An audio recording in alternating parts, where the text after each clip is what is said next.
Alam mo yung kape na iniinom mo araw-araw? Paano kung sabihin ko sa'yo na baka hindi lang yan simpleng pampagising? Baka may tinatago yang sikreto? Ito ang tanong, yang habit mo, isa lang ba yang simpleng bisyo o baka naman yan na pala yung secret weapon mo para sa mas mahaba at mas malusog na buhay? Tingnan natin. Kasi may isang malaki-laking pag-aaral, Halos kalahating milyong tao ang sinubaybayan sa loob ng 16 na taon. At ang resulta? Grabe! Yung mga umiinom ng kape, may mas mababang tsansa na mamatay. Totoo yan, you heard that right. At hindi lang to kung ano-ano lang Pinag-uusapan natin dito yung pagbaba ng risk sa mga bigating kalaban, tulad ng heart disease at ilang klase ng cancer, gaya ng colon, rectal at breast cancer. Wow!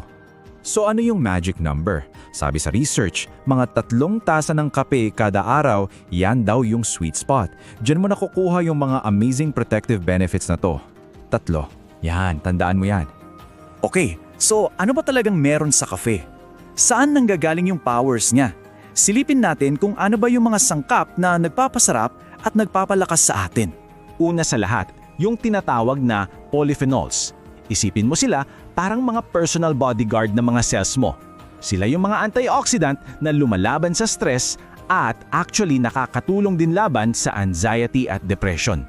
Para yung nakukuha rin natin sa prutas at gulay.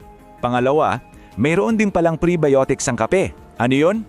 Well, yan yung pagkain ng mga good bacteria sa tiyan natin.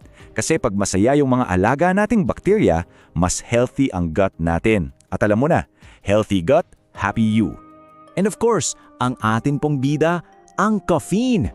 Ito na yon. Ito yung nagbibigay sa atin ng extra gising, pampabilis ng metabolism, at yung sipa para gumanda ang mood natin sa umaga. So isipin mo yung 3 yan, Isang powerhouse combination sa isang tasa lang. Okay, so parang ang ganda lahat pakinggan, di ba? Puro good news. Pero teka lang, may hangganan ba to? Pwede bang masobrahan sa pag-inom ng kape? Oo naman, malaki ang pagkakaiba. Kung nasa tamang dami ka, ang feeling mo alert, good mood at feeling mo protektado ka pa.